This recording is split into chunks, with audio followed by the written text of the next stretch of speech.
Hey everyone, welcome back to another quick and interesting tutorial. Where in this quick tutorial, I'm going to show you how you can generate organic blob shape for your UI designing.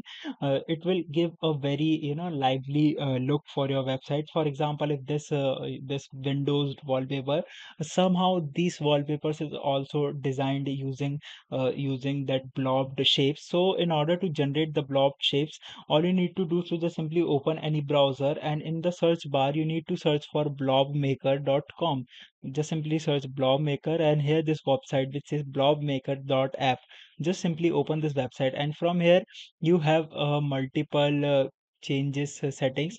You can just simply hit the changes and as per your need, and once you're done with it, you can change the color and everything else. Once you're satisfied with the changes, just simply you can even download it as an image format or get the code, the svg code for the same, or you can just simply randomize that particular blob, and you can use it over your projects.